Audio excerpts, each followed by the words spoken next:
Good evening and welcome to the TDD show. This is our very first show, and what a way to start it with this evening's guest, Sean, the founder of Trussbuddy Tools. So this evening, myself and Sean will be discussing different topics, as in how Trussbuddy Tools started and several other things. Maybe even discussions on UFOs before Sean is found. Oh, good man, Tony. You threw that there. And welcome to Good the evening, Tony. to the show, buddy. How are you? Thanks very much, mate. I'm good. How are you? Keeping Very well. good, mate. Thanks for coming on tonight. No problem at all, Tony. You're a gentleman. I hope you're keeping well. And are you busy yourself? Yes, mate. Yeah, very busy. Yourself? Yeah, I'm busy enough, Tony. But actually, just coming off a bit of a family tragedy there. I don't know if I told you, I was chatting to you, but we lost the wee baby just on the 1st of January. Not to start off the show on a sour note, but just to fill you in what I've been doing. And family life has been a wee bit slower, business life a wee bit slower until we kick off again a wee while. Just, get family life running up, which is most important first, as everybody knows, and then business next. Yeah, family's always the most important, mate. So as long as you're happy and healthy and now, back in a better place now, hopefully. We send our condolences for your loss. No, good man, Tony. Absolutely. Thank you. What about yourself? Are you busy? You keeping well? Have you a good start to the new year? Yes, mate. So yeah, we've work-wise, we're very, very busy. We're booked out for at least the next 6 months now, full time.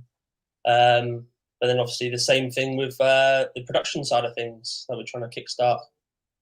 So we're doing obviously trying to do some marketing side of things. We're trying to push that, social media as well. I said myself, I'm fairly new to it, mate. I haven't really got a clue what I'm doing. Yeah. We're all new to it, Tony. I'm new to it myself. But little did I think that I'd be sitting in front of the camera talking about tools here myself. This time about a year and a half ago, it was crazy. And of course, absolutely. Of course, me and you met at the Building Careers Live, and with Big Tony from Build with A&E was running, and that's where I first met you. Yeah, that's it. Yeah, so I said Tony himself from Build with A&E, he inspired me to do the YouTube and the social media. So once I met Tony himself and spoke to him several times about bits and bobs, and then I said, come to Building Careers Live and met yourself and other amazing people that are doing the social media stuff. It was to me, it was like I want to jump in and join this amazing social family, basically, isn't it? Yeah, that's what it is. Creating a community of like-minded individuals who are trying to help each other along in life. Give each other tips and hints, and basically, point people in the right direction. And that's what it's all about. Young people, old people, anybody at all. I'm open to help anybody. And likewise, I'm looking for people to help me get my business off the ground. And as someone from me that hasn't got a massive marketing budget, and I'm only on a small fish in a massive pond, I'm trying to get the word out about what I'm doing. Obviously, organically, that's the way I'm going at the minute. It's all organic reach and through friends and through connections and that type of thing. So it's very important for me to help build a community and, take people along with me and, to get people like-minded individuals to buy into what I'm doing as well. So that's my ethos and my thought process. Hopefully, coming on tonight will help you push now the reach about your products that you do, because myself, obviously, I have the BlackRock range myself. So let's get into it. And can you tell us, mate, how you started Trussbuddy Tools? How did it come from an idea to a business? Yeah, well, absolutely. I'll give you the wee intro and a bit of a story and how it all began. Well, I'm a joiner myself.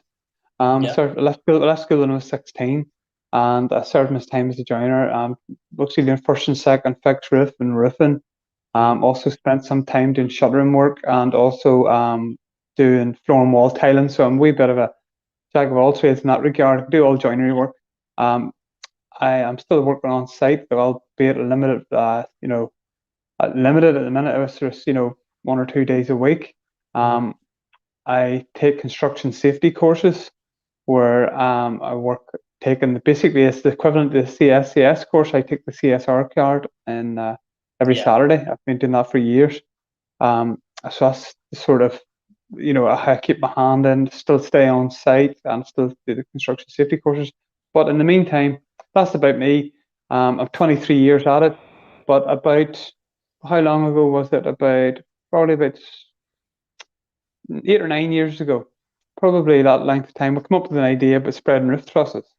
Yeah. And we had one made by my uncle in a shed out of an old pole, like an old fishing type pole, and like a sturdier version of a fishing pole where you can with the net, it catches the net, or catch the fish, and a telescopic version of it.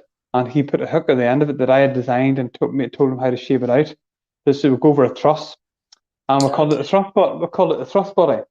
Yeah. So we said to ourselves, me and my father, we used it on sites, and the big turning point was I spread a roof one day on my own with a farmer and a plumber.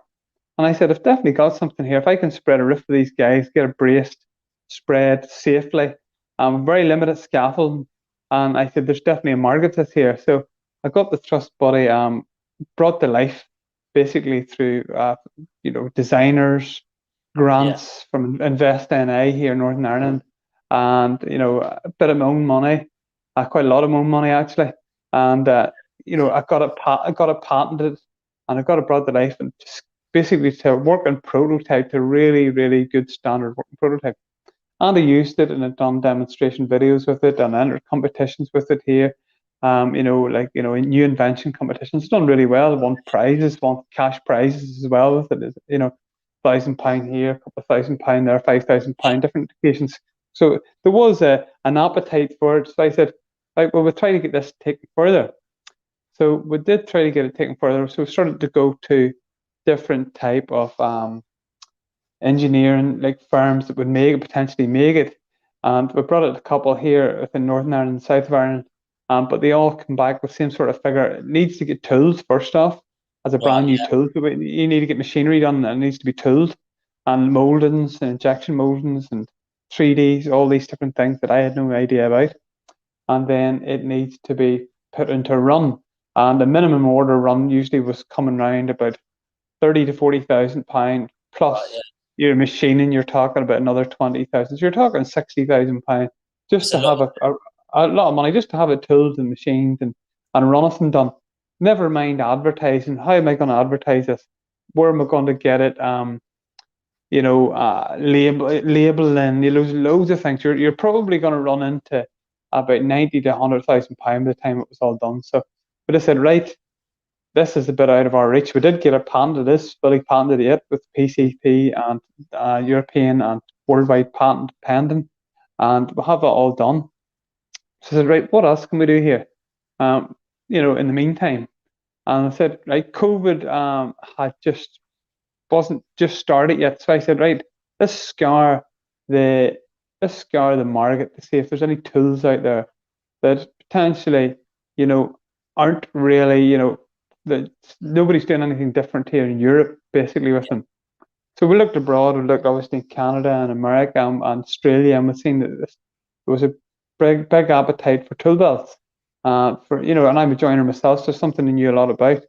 Let's start designing our own tool belts. So we designed a couple of our own tool belts, the Black Rock range and the Combat. And I says, listen, we want to tailor for two markets here. We want to tailor for the tool junkies, really expensive upmarket ones, and the middle of the road ones. And so we'll try to tailor for both. So we started off designing different colors, brands, different types, materials. Prototyping took a long time, nearly a year and a half. Prototyping was a long, tedious process, and eventually got to a stage where, like, let's launch these here. Let's do a bit of a run. So with a bit of our own money and a bit of money from a loan as well from the bank, quite a lot of money, to be honest with you, we launched our original range and our first range. And we said, like, our first range is obviously going to be middle of the road range, and then once if we find an appetite for that, we will then launch towards those tool junkies, and we'll build from that. So that's what we did. We launched, and we started to find an appetite for it straight away. Within the first week, we had an order for a set of braces, and they sold. They started to sell braces and different wee bits and pieces, and a lot of inquiries, all via social media. Something I had absolutely nothing about, knew nothing absolutely about. I got in contact. I got my wife Laura, who had a bit more of an insight into social media like Facebook and Instagram, to scour about to see if she could see anybody on Instagram that would potentially wear a tool belt. And she came back with me 3 names, and the names are irrelevant really who they are. But they're three good guys, and some of them with me still. Some of them, some of them still involved with. Some of them I don't think are on Instagram anymore. It's about nearly 2 years ago, and so they started to wear the tool belt brands, and they understood from the perspective that I was in. I was one of them. I hadn't got a massive marketing budget. I hadn't any money to pay them. I still am in that position because I'm still continuing to reinvest in everything I make into new products, into the range, into just buying more bulk as well, which is just so that's where I've got. Basically, I've got this stage where now I'm starting to become more of a recognized brand now. People are starting to get to know us, and my whole goal for this is to offer similar type setups and similar type brands that already exist in America and Canada and Australia. Fantastic brands, and I was never that sort of guy who would knock anyone else's brand. I love what they're doing, and I'm just doing something different, something similar to what they're doing, but my wee spin on it. That's really all it is. And so that's what I'm there to do. Try to offer the people of Europe and further afield a quality product at an affordable price, and that's my goal. So I'm built by one of their own, and that's my own Did you take find on it. social media help you then for a little bit to start your growth? By Instagram, I felt. What do you mean? Oh yeah, some fantastic people out there just willing to repost, share, help you out. Then eventually I got another couple of guys on board. So now my main guys now are Danny from Madden Builders. Yeah. He's well hired tell Alex Marriott Carpentry, Dave Melvin Enterprise, Sam Carpentry with Sam, and Ben Russell Carpentry. So that's 5 guys at the minute. We have people in the pipeline at the minute. We'll have other people, so it's not just going to be, someday maybe that can expand and grow even further. We've nobody in Ireland, we've nobody in Scotland, that sort of way. So there's always open avenues for other people to come on board. But we're looking out now for like different markets as well, like possibly Canada and America and Australia, Spread the word further afield. Scandinavia. Yeah, to help the word get out there further afield. Absolutely, that's what we're trying to do at the minute. Like I said, the 5 guys you've got on with you now are top lads, aren't they? And the work they do is amazing, and the content they do as well, especially Carpentry by Sam's unreal. This stuff he does. Yeah, the lads, them guys, you couldn't ask for better guys. And you know what? Regardless of of business, that they're genuinely are my friends as well. So, and as you know, we all run Ben. Like I'm part of a live Instagram chat and podcast that we do as well. You've been on it, Tony, as well already. We're called the Trussbuddies. So we're we do our own wee thing there. I'm responsible for Trace. So we're very grateful for that. It's all good stuff. We're all moving in the right direction, and we're all helping each other out and promoting each other. Quite a lot of the guys work with a lot of high profile brands. I've been fortunate enough myself there recently just to be sent stuff to Snickers. Like, I never thought that would happen. And these things happen. Yes, it's just so nice for it to, maybe they can see me as potentially something that's going to go somewhere. So, so maybe want to get on board early. Top lad as well, mate. You're such one of the genuine nice guys as well. Since I met you, you can see that you're a genuine bloke. And the work you've got within your Trussbuddy Tools is the quality is amazing. So people should be seeing that and hopefully pushing you further afield as well. Yeah, absolutely. Thanks very much. That's what it's all about. It's trying to get the word out there on a limited budget and a limited, what we're doing here is like small family business. My grandfather and his father used to have, and his brother used to have a hardware store in Kilkeel, area where I'm from. It was called McManus Hardware and like building supplies. It's one of the first in our area in Kilkeel, and it actually went bust many years ago. So me and my father said, wouldn't it be brilliant to be able to replicate something like that and get it going again? And look, that's where we're at. We're not a bricks and mortar store at the minute. We do sell stuff out of a store here when we need to.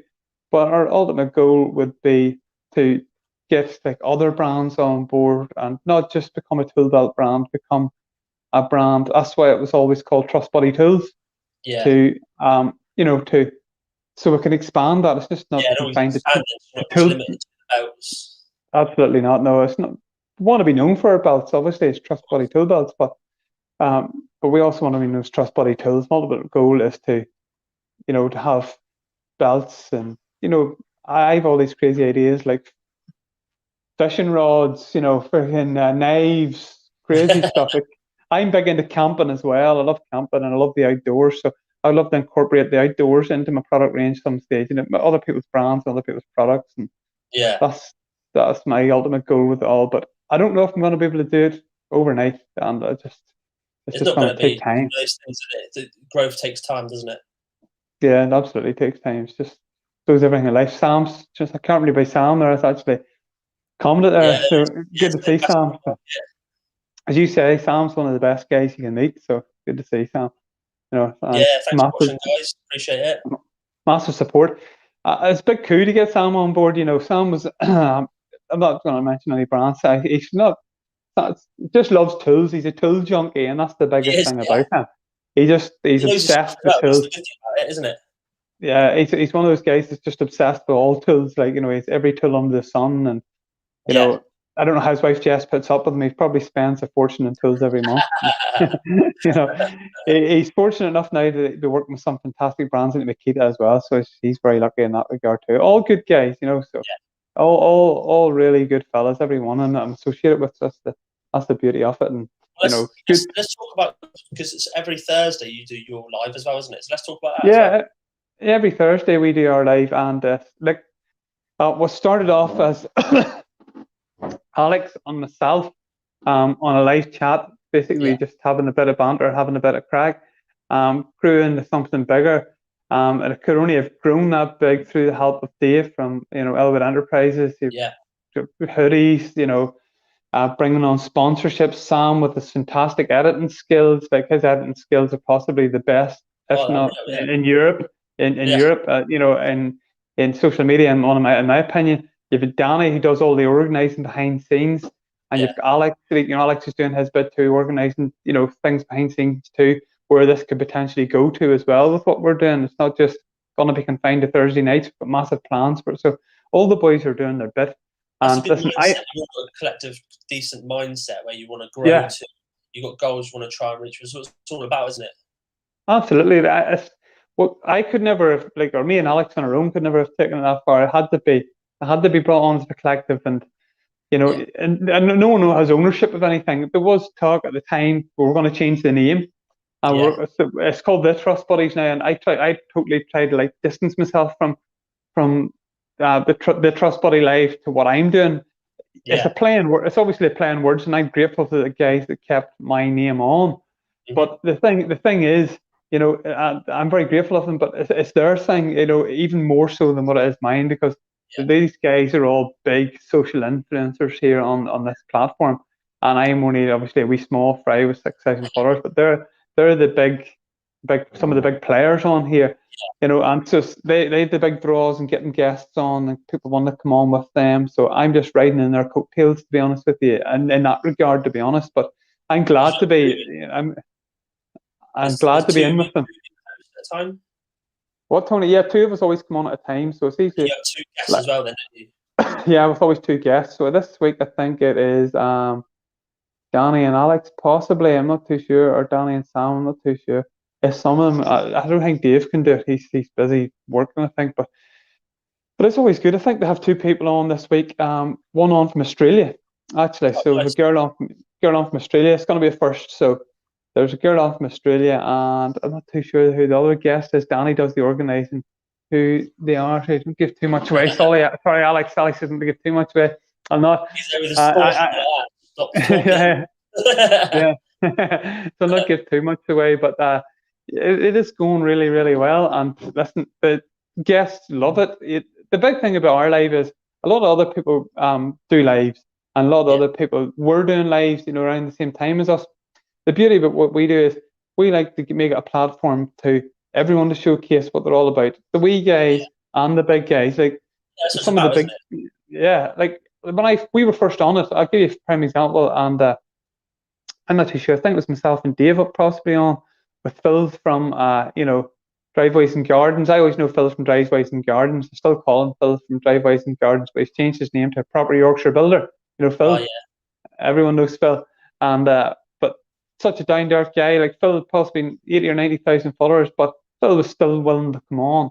He's that sort of guy. But it's a platform for everybody to showcase what you're about, to help each other out, to build a community of like-minded individuals, to showcase their work, to showcase who they are behind scenes. And I think people understand that Instagram and social media is now an area where they can showcase what they're all about, and showcase their business. And like there's women sitting in their house and they're going, I love paneling, I'd love to get a panel. Is there anybody that's paneling in my area, And they're like, oh yeah, fucking Dave does it, Alex does it, or Danny, Sam, I'm just using our guys, Ben Russell.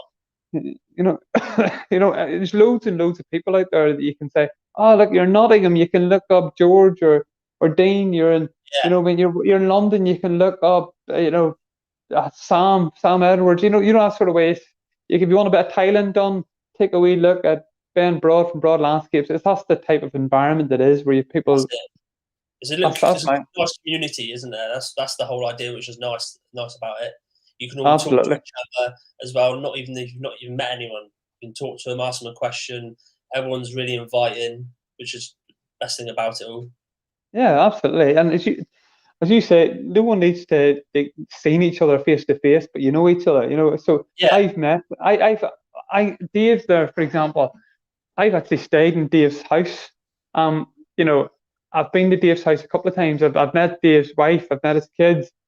Yeah. Such lovely people. I've had a Chinese with them and a couple of beers. And I was over in England there at a safety event in Birmingham as well. And they came to meet me. Okay, so we've become friends as well with all these guys. Alex was over in Dublin, and me and my wife met him and his wife, and we all went out together. And I was over in Birmingham and met up with Sam and met Danny in Birmingham, and Ben Russell. I met all these guys. All of them. Any guy you can think about. Not just the guys that work with me and my brand and help me. Yeah. I've met so many other people with social media, and they're all nice people. Well, that's a good thing about it, isn't it? Well, let's talk about this UFO stories then, mate. While we're on. There's a lot of people now, I think, on social media associate me as the UFO guy because I get a lot of series. I would actually love a podcast on UFOs because I could go down the rabbit hole here with you, Tony, on UFOs if you really want me to. So, what do you know about UFOs first, Tony, and then I'll enlighten you. So what do you know about them, and what do you know anything about them, or do you what really, anything at all? Are you a believer first before you hit the exit button on your program? I do believe, mate. I do. You do believe? I do. Okay. I think I have seen one personally before. Wait, but tell me what happened. I'd love to hear that. So I was working with my dad at the time. Mm-hmm. Driving on the way home, and there's a strange. I can't explain it. It's a weird shape just in the sky in the distance, and I was fixated on it. So I was just staring at it the whole time. Yeah. And all of a sudden, within a split second, it was from here, and I'm talking 20 miles away. Within a split second, it was just gone down. It was just floating down that end. Wow! So here, I was like, "What's this about?" Yeah, that's definitely a UAP. Tony, they don't call them UFOs anymore. It's UAP. I've always been big into UFOs. Like people would tell you, from around home, friends of mine and stuff. Something I've always had an interest in. Like I've watched the X-Files, every episode of the X-Files when I was growing up. I was a Mulder and Scully fan. I love the stars, telescopes, looking at the stars. I've just always had that interest. I love Egyptology. I love, Sam definitely joined me in that one. He loves UFOs. Sam, can't remember Sam actually loves he loves UFOs as well. He's big into them as well, believe it or not. I'm into all that type of stuff. Like I listen to quite a lot of podcasts as well. To like somebody says, well, this conversation escalated quickly. Okay, so that's a good one. Perfect point. Bob Lazar and Joe Rogan. You'll definitely lose your mind in that one. You have to listen to the Bob. Have you ever heard tell of Bob Lazar, Tony? No. Tony, where have you been living? Seriously. Where have you been living? Down now, mate. Bob Lazar's coming in a minute. I'll tell you a wee bit about Bob Lazar and you can watch it. Okay, so Bob Lazar is he's a guy and he lives near Nevada. Okay, and he worked in he worked on a base. He said he worked in a base called Los Alamos. Okay, so it's an area close to Area 51. Okay, it's not Area 51 like everyone thinks about. And basically, what happened? He said he worked in this area. Okay, and what happened? Sorry, I have a cough. He worked in this area, and he said he got to reverse engineer alien spacecraft. Okay, so he was taken in here. He was given this job because he was able to put jet rockets and engines on cars that nobody else was able to do around this time. Yeah. He was seen as a brilliant mind, and he wasn't like one of the best minds in the world, but he was able to reverse engineer things and do things. So he was brought in to work in this this place, and he was only given small tasks to do. He wasn't given the overall picture. Flat Earth episode. Yes, definitely. I'm not a flat earther, but I do believe man hasn't been to the moon. If you want to touch on that one as well, so definitely don't believe that one. And so basically, what happened? He was reverse engineering this technology, and he said they seen when he was there 6 other spaceships of different types. Never seen no aliens. He doesn't believe he's seen any aliens. Different types, and he believes the government have had these in their possession for years and years, hundreds of years, and they only give people from industry small snippets of the work on them. He believes that that's just where touchscreen technology came from, fingerprint bone scanning. Loads and loads of our new technologies come from this through reverse engineering. These things have either crashed here or they've been dug up. Quite a lot of them he believes have been dug up as well. But he also believes, so he basically was his wife started cheating on him, and his wife was cheating on him, and the government found this out through phone calls. So basically they took him in and said, listen, your wife's cheating on you. They had to break it to him. He went a wee bit mad, so he started to take friends out. What? He's having an affair with Margaret the alien. Do you think? So he must have an affair with aliens. So she basically said, come on out to the Nevada desert. He took his friends out, and they basically seen these things been tested on by the government in the sky. Yeah. So this was happening.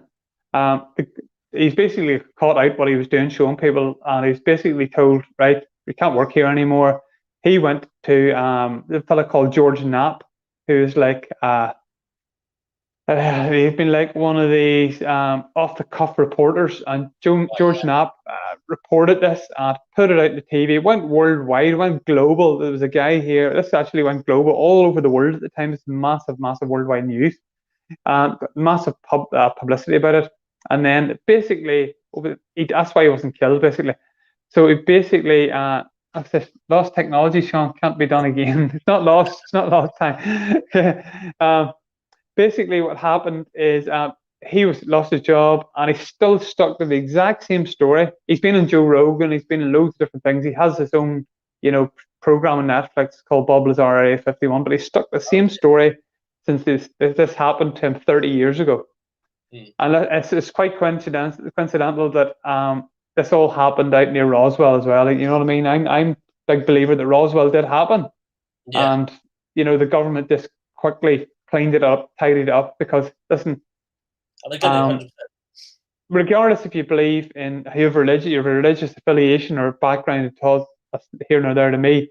If people were told tomorrow morning that there was UFOs and UFOs crashed here and they've been here and have them here, it would just totally question everything in mankind. People wouldn't be able to fathom it. They'll be like, "What's this guy? What's happening now? The world as you know it would totally change." So the government had to keep it under wraps, and so there's loads and loads of other things I could tell you about. I want to briefly touch on one before we move on to a different topic here. I know I could eat up a lot of your time here, Tony. One more thing you should watch. I know Sam's watched it as well. It would be there's a guy called Lieutenant Fravor. He's also been on Joe Rogan podcast. If you look him up, he was a Navy pilot. He flew fighter jets. Okay, fighter jets. And he was like a captain in the Navy. And he said they were told these basically objects had been seen out of about maybe 50 or 60 mile away from where they're the USS Nimitz. It's called. Yeah, so it says fighter jet. It's like a ship for fighter jets to land on. Okay, USS Nimitz. It's called. They flew out to the cat point, basically where they were told to go to, where these sightings were at, and they started to fly. They could see this white Tic Tac shaped object just down below the surface near the water. So they started to circle around it, got down lower and lower. This thing started to circle up towards them. As they were coming down, it started to mirror what they were doing. It flew back up again, and it started coming down towards them. They were really close to each other, and then it zipped off, and it was gone. And it was a white, long, elongated, Tic Tac shape. So they couldn't understand what it was. And they went back and they radioed and they said, yes, we've seen these things before. And people were saying, look, this guy's crazy. But he says, listen, I've had psychoanalysis tests done on me. Okay, he says, you're not allowed to fly fighter jets worth 50 to 60 million pounds if you're nuts. You know what I mean? Yeah. So that's my one and that one. But I could go on forever. Like I've so many things to talk to you about, I could talk to you about Egypt. I could talk to you about another fantastic guy that I'm big into is called Graham Hancock, and he's big in Egyptology, and he's wrote a book called The Fingerprints of the Gods, where he talks about basically there was lost civilization here before with really higher intelligence, but it was all wiped out when the asteroids hit. And some people don't believe asteroids hit, but there's signs of water, signs of it all over the world. Okay, a place called Göbekli Tepe, and where there's basically they've unearthed this place, and there's ruins which outdate any ruins they found in the world about 20 to 30,000 years. There's signs of water erosion in the Great Pyramids. Like this, all great stuff. It's fantastic to listen to, and like if I had my own podcast, ask the people I'd be getting on. You know what I mean? I love the construction podcast to do with my own friends, my own lads there. But I would love also, and it's actually funny enough, who was saying that to the other day? I don't know who was saying it to. I would love to ultimately have Trussbuddy Tools as a business. This is my ultimate goal, set up as a business. And basically, I still like to be involved, have my hands involved, but be able to do the things I enjoy in life, like a podcast and all those things that I talked about, camping. I like hunting, I like the outdoors, I like crazy stuff like that. That's ultimately. You do the cold water swimming, don't you, all the time? Oh, I swim every day as well. I took a wee bit of a backward step because of what happened in my home life since Christmas. So I haven't really been swimming since Christmas, but I've been taking cold baths to keep myself acclimatized. So if you stop it, you're basically screwed. So every night before bed, fill the bath up with freezing cold water and you get into it. So if anyone listening wants to send me a free water tub, you're more than welcome to send it to Ireland. Any of those big brands, Lumi or some of those ones, you can send me one. Maybe the aliens can come off you, Have you ever tried it? No, getting into the water, no. Have you ever tried getting into cold water exposure, no? I'll have a cold shower, freezing cold shower, but I won't go into the sea. You should. Why not? It's only 5 minutes away from me as well. What's that Dean saying? It's like the solar system. Our minds aren't big enough anymore to understand. Absolutely, that's the thing about the solar system. Like you see, every time you look at the stars in the sky, right? You look at a star in the sky, so people don't understand. You put every one of those stars, it's like a grain of sand, and every beach in the world, all over the world, is a grain of sand. That's how many stars there are, and more. There's galaxies and galaxies and galaxies and galaxies. You know what I mean? It's just never ending. For people to think we're the only place, you know, in the world is, you know, they're crazy. Like, you know what I mean? There's definitely, you know, I think and it's because they're easily led on. So the government telling one thing over here, they call it like the magic trick. What else is going on over here, isn't it? That's what it is. Smoke screens. It's all smoke screens. You know, they tell you this is what's happening. That's why at the minute, okay, that's why at the minute, I don't know if you know what's happening. The government are releasing stuff at the minute. Okay, so I need to put my phone charger in here, Tony. If you don't mind, something to, give me 2 seconds. That's right. Sorry, guys, the aliens and the government are draining his battery to try and get him off this podcast. Well, I hope you're all enjoying it so far anyway. You know, nice to see you adding into the comments as well. Just going to say, guys, so you got about 20-something viewers earlier, so it seems to be going really well. We appreciate all of you for commenting. It's been going really, really well so far. And do remember, ask any questions you want in the comments, and I'll feed it through to the guys on the live stream.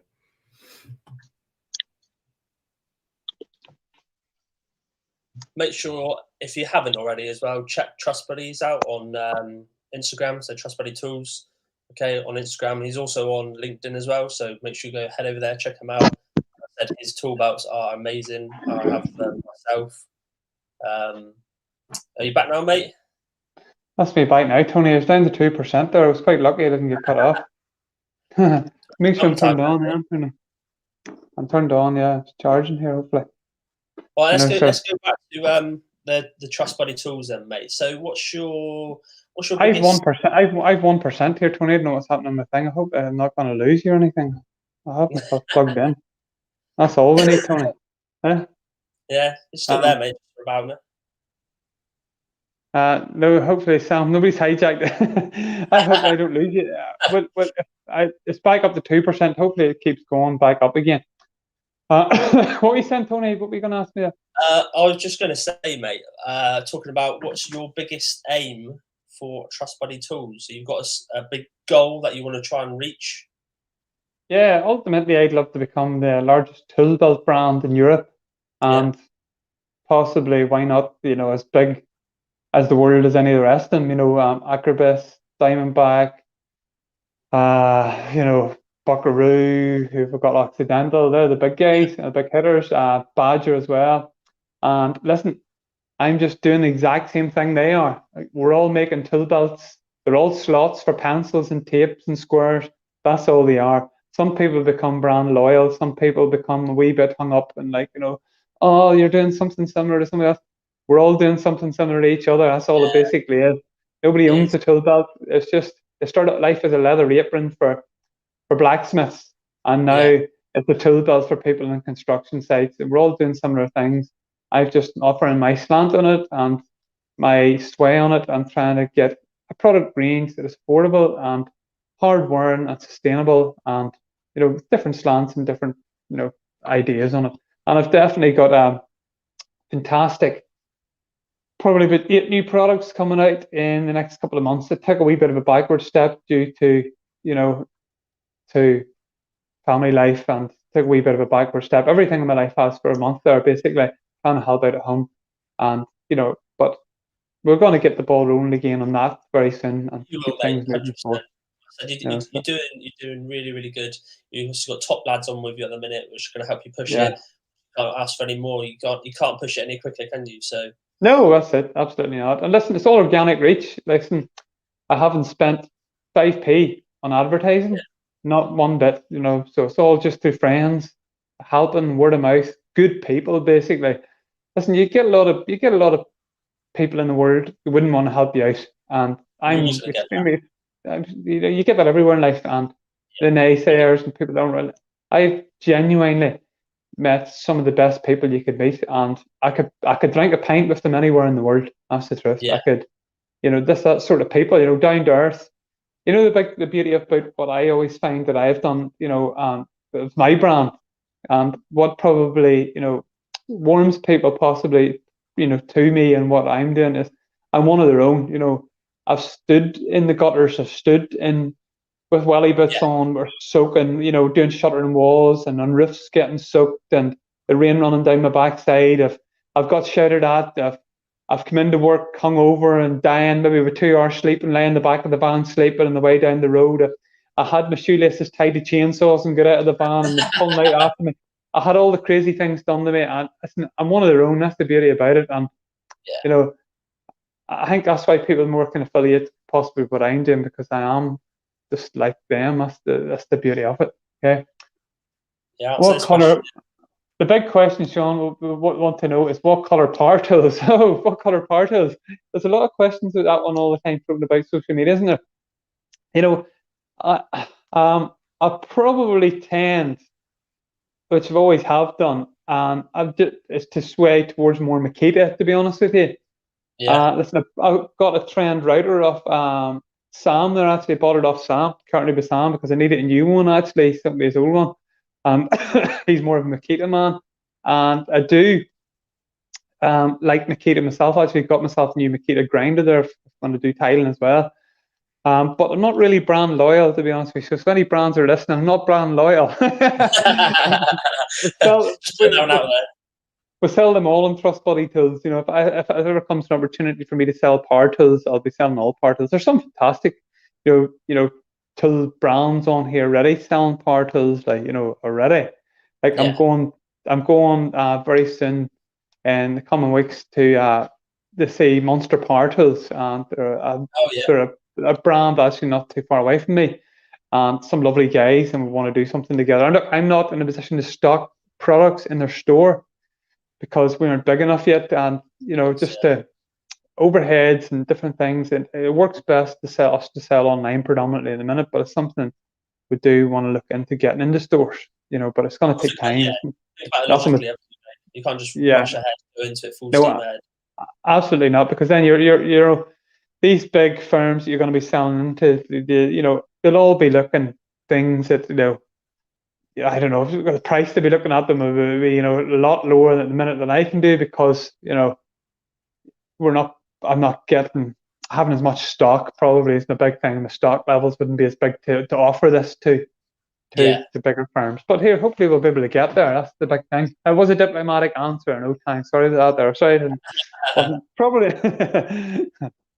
Okay, so what about you? Anything else, Tony? I was always a Makita man, and then I started swaying over to DeWalt. Oh, DeWalt? Why? Because at the time when they had the FlexVolt batteries, I thought the batteries were just second to none compared to the Makita batteries. And Makita, I felt at that stage, were very stagnant and they weren't growing as much as DeWalt.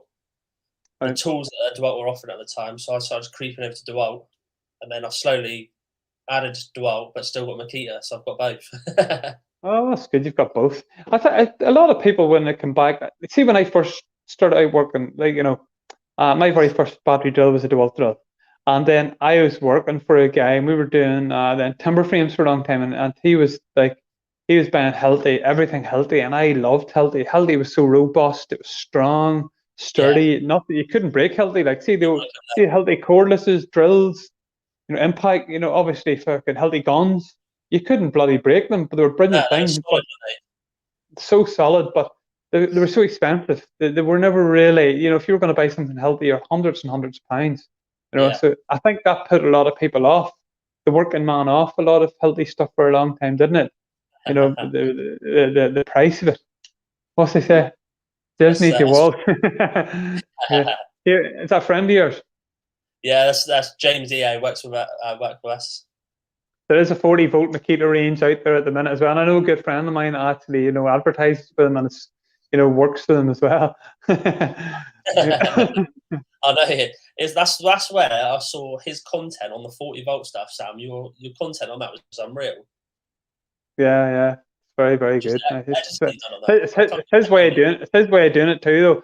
Anybody else could be looking at that Makita stuff, and I could be showcasing it, and it would never be done as well. Sam is a unique spin on it. It's, you know, it's the way his mind works. I'm not too sure. You know, he inspired me to do that, actually, the green screen video that you know, so basically Sam was the master behind it. Who is George? George. Oh, good man. From GM Joinery, is it? George. George from GM Joinery. Oh Oh, yeah. very good. George, I like your van. George got a lovely new van. Yes, So yes, you can do that handwritten and stuff, isn't he? yeah, lovely new van. I've seen it on one of his posts, and it's also got Snickers trousers. So Heating so swings that's as well. spectacular. Are you busy yourself, Tony? Do you like you take on all contracts? Do you? You do like from fittings right to the roof? Do you everything? Yeah, so we do the whole project from start to finish, except for electrical and plumbing that we subcontract in. Oh, very good. I funny you're very like the guy I actually work for in a guy I work for on a freelance basis, obviously, and self-employed, and when you work from an odd time. But big shout out to Precise Contracts, Connor, if you're listening. He's a good friend of mine. Great guy, great firm, going from strength to strength. We do a bit of everything. Some days I could be driving a telehandler for them. Some days I could be tiling for them. Some days I could be hanging a door for them, roofing, studding, whatever. It's lots of different trades. That's what I like. Yeah, I was never always that way. I was always only ever joiner, joinery work. Like I had a maintenance contract for two big, government buildings. Like listed buildings for a couple of years as well, which kept me busy with them for a long time. Where I mean, like doing so lovely, some of it lovely finished work all the time. I was doing that for a long time, but then I just started to work for them. I was, over the past couple of years, a day here or there, and really enjoyed it. So doing a bit of everything I've found actually far more enjoyable this past while. But I'm actually saying to him, trade would you prefer to do then? If you weren't a joiner, what other trade would you prefer to do? probably I can tile as well. So I've done a bit of floor and wall tiling. I can tile quite decent enough, but I wouldn't make a living out of it because I'm too slow. Probably I wouldn't be. If you had me in time work, I'm dead on. Price work, not so bad. But possibly, I don't know.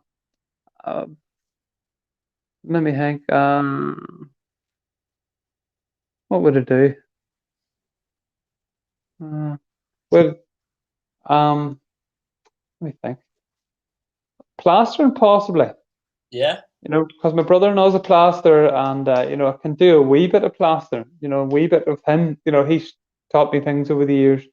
I can do a bit of bonding. I can do a wee bit. I can sand and cement. I can rub up. I can do bits and pieces of that. He would have to come in behind me, like I rubbed up. I've rubbed things up before, and I've plastered things before. And if he's there, he's plastering away at something else. I'm doing something. He'll come in with a sponge and just give it that wee, just that wee finish. Where I could never got it that just be perfect finish. Just obviously through his experience levels and his time at it. That's the difference. That's how I learned loads of different trades. Obviously, when you start on your own and you're waiting for other people to do stuff, half the time you're thinking, I haven't got time to wait here, so I'm just going to crack on. You do it yourself, and you slowly start progressing. You start picking up other trades, and that's how you learn how to do everything else, isn't it? Yeah, absolutely. That's how you learn. And you see, the thing is too, I see a lot of guys here on Instagram really good multi-trades, really, really good. I'm not going to name them all here because there's some of them shit hot, but can absolutely do loads of stuff. They can tile, they can do joinery work, they can do plumbing, they can do sparking, they can fit kitchens, they can do roofs. I'm like, fucking hell, these guys can do everything. Do more, loads more things than I could do. I couldn't, like, I possibly could, like, I've done them before years ago, fit kitchens, like, we basic kitchens, but I couldn't do kitchens to the level that some of the guys on here do. Just couldn't do it. You know what I mean? Just that's life, isn't it? I suppose. That's probably one of my pet hates doing kitchens. Is it? Yeah. Yeah, just I don't know why. It's one of those jobs that just really irritates me. Yeah, there would be. Just kitchens are so finicky after a while. The little bits and it's so time consuming. Yeah. Okay. So some good guys on there. That's the truth. What do you think, Tony? Yourself, what's the future for yourself then? So for ourselves, we've got a lot of potential stuff in the pipeline. And what's your game plan with social media then? Basically, just showing it up. So locally, trying to show our work to try and secure more work. Basically, show what we can do. Shows people in the inside of the company how we work, how we run our stuff, and and then just basically sometimes you see other people that have got tips of how they do things, and you think, well, that's good because I do it this way, and then you show your perspective on how you do something as well. That's what I like about the whole community of watching other people's content, because then you're taking in little snippets from other people, add it to your work, and then it's just, that's what I like about it. And you're growing yourself as well. Yes, absolutely. Yeah. No, Main that's thing good. Yeah, is the biggest thing for us now is trying to get the youth into the industry.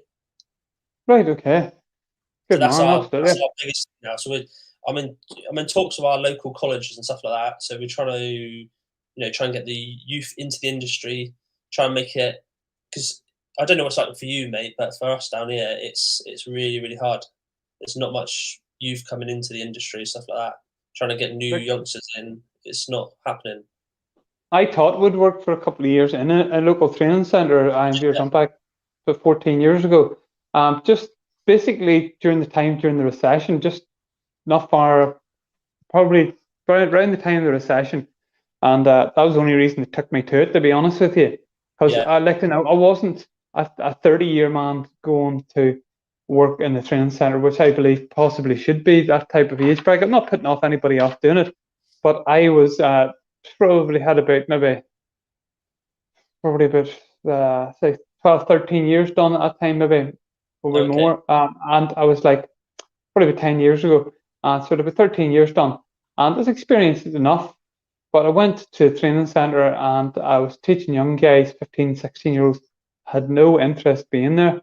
Like, that's the big thing. Some of them, some real good people. I'm not knocking out all young people, but guys just running skill saws through benches and just breaking things. And that's it. They don't care. They don't want to be there.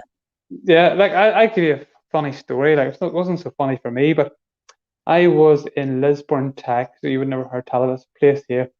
And the instructor sent me, my head instructor, he sent me down to one of the old training centres, okay? And we were going to strip it out of all door frames, we were going to strip it out of all the workbenches and bring them up to this new campus.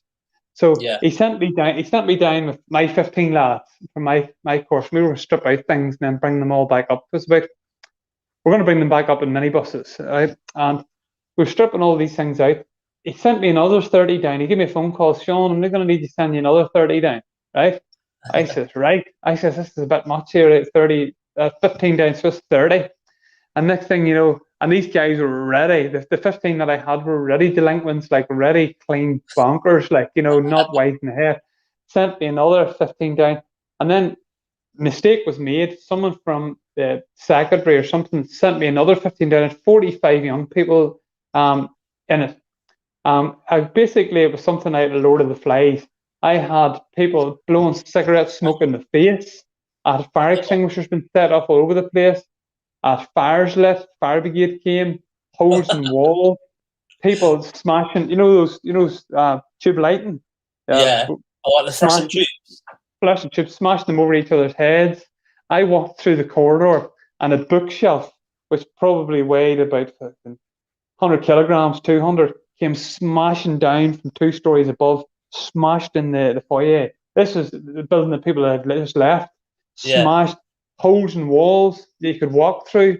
I mean, this was in the space of half an hour. The place was decimated. And I just basically had to ring the guy, said, I've lost control down here. I says, you make it down here. I lost control. I'm not going to say it. I'd lost total control. The place was chaos, mayhem. It was something I only went home to my wife, Laura. Probably wasn't married at the time. I wasn't married at the time. I went home and told her the story. And I said, you couldn't understand this. I said, it was something out of a movie. It genuinely was something out of a movie with the chaos and the mayhem that was going on. Every room you went into, they were doing something different, burning things, setting fires like in a building, and cutting holes through walls with recip saws and walking through from one room to the next. No reason as well. It's just crazy. You know what I mean? Yeah.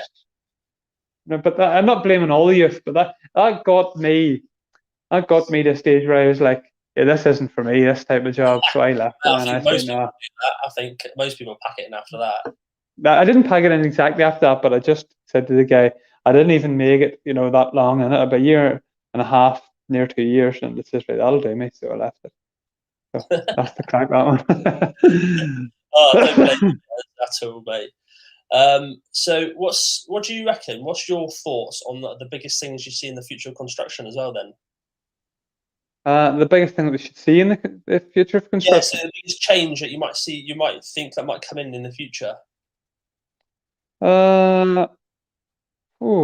should Or come something in. that might come in to make the construction industry more interesting, or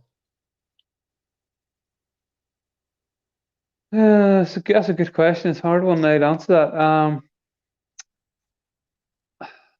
bring back the alien Possibly. technology. Easy. I thought possibly, always thought, better possibly welfare facilities, possibly on small building sites. I know all small contractors can't do that, but, I don't even know, even possibly, I know there's a lot of self-employed people out there make a lot more money self-employed than they do on the cards, but possibly more government, ways of looking after people in the construction industry. You know what I mean? Yeah. Like not having big contractors. Like, but this was something that always annoyed me, right? And there's nothing wrong with it, but people, businessmen, and they can't do it. This is probably alienate me from people saying this, but businessmen getting into building, the building game, and not having their feet in the ground, not having an understanding of the men, and then treating the men like shit, which always annoyed me. You know what I mean? And just because you have money and you're able now to become this building contractor, and you're building houses because it is an avenue to make a hell of a lot of money. Don't treat people like shit when you're doing it. That's something that always annoyed me. And putting working class families, maybe working class building site men, cramming them into small homes has always annoyed me as well. A man maybe buying a house for £150,000, an extremely expensive house, cramming them into small houses, cramming them into. Listen, my own house isn't big. I'm only saying cramming men into, even them coming from a building site environment themselves, and then just taking advantage. Not even giving people gardens anymore. What really annoys me, eating up every bit of space. Not even giving children a garden to play in. You know what I mean? Annoys me. Things like that annoy me. And I always think, there should be government regulations laid out to say, if you're building a site of houses here, half fucking leave. At least you're not building. You're building 2 less houses from now on, and you're giving children a garden. You're giving children a garden to play in. That's my thought process in that one. I think that should be something. Always annoyed me that we kids didn't know where to play in. You know what I mean? Things like that. Just want some robots. And I think I've seen robots doing work in Japan. They're doing site work, but it's a long way off. You're talking a long, long way off. The maintenance of those robots, you've got, the price of them. You're talking over 100 years. Feeding it. What's that? You have a robot building the blockwork of a house or whatever, or the brickwork. So you've got that set up, but you need 4 or 5 blokes feeding the machine. So it's a long way off. Yeah, it's a long way off, yeah. Right, mate. Well, thank you very much for coming on tonight. It's been much appreciated. And hope everyone has enjoyed it for our very first show. But make sure, like I said, everyone, if you check Sean out on Trussbuddy Tools on Instagram or LinkedIn. You on Facebook as well, mate? Yeah. Business Trussbuddy Tools is on both. Perfect. So if everyone subscribes to TDD Construction on YouTube, this video will be playable back on our YouTube, and it will be on our LinkedIn as well. But for the future, if you are subscribed to our channel, you will be notified an hour before the next live episode comes out. So next Wednesday. All right. So next Wednesday, we've got another guest. We will not reveal it yet until closer to the time. But thank you very much for everyone joining tonight. And thank you very much for Sean. He has just vanished. Cut off there, Tony. There he is. Well, buddy. All the best, Tony. It's lovely. Thanks for having me on. Sean, before you go, one last thing, mate. Can you leave a question that you want next week's guest to answer? It could be anything you want. Funny, construction related, anything you Yeah. want. Question for next week's guest. Who really built the pyramids? That's what I want to know. Yeah. Who do they really think, and how were they built? You're from the construction industry. How do you think they took a 50-ton stone in the middle of the desert? Okay, 50-ton stones in the middle of the desert, have it aligned to true north. The desert where there's no food, no water. Okay, and took millions of people into the desert, which wasn't near any civilization, and started to build pyramids for no reason. What was the reason for it? Why did they do it? And how did they do it? And it's the only structure, one of the only two structures in the world is aligned through north. Okay, how did they do that? Okay, hunter-gatherers were able to do this. You know, Yeah. where did they get the food? Where did they get the food from in the desert? Where did they get the water from in the desert? Where did they get all these things? That's it. That's a great question, mate. Well, enjoy the rest of your week, buddy, and I'll speak to you soon, all right? Check out Trussbuddy Tools. We do have some great discount if you drop me a DM if you're looking for our Black Rock range. Tomorrow as well. Check out Trussbuddy Live tomorrow, guys, on Instagram, all right? Any of your guys need a tool belt, Tony, give me a shout. Chat to you soon. Take care, Sean. Good night, mate. Bye-bye. Cheers.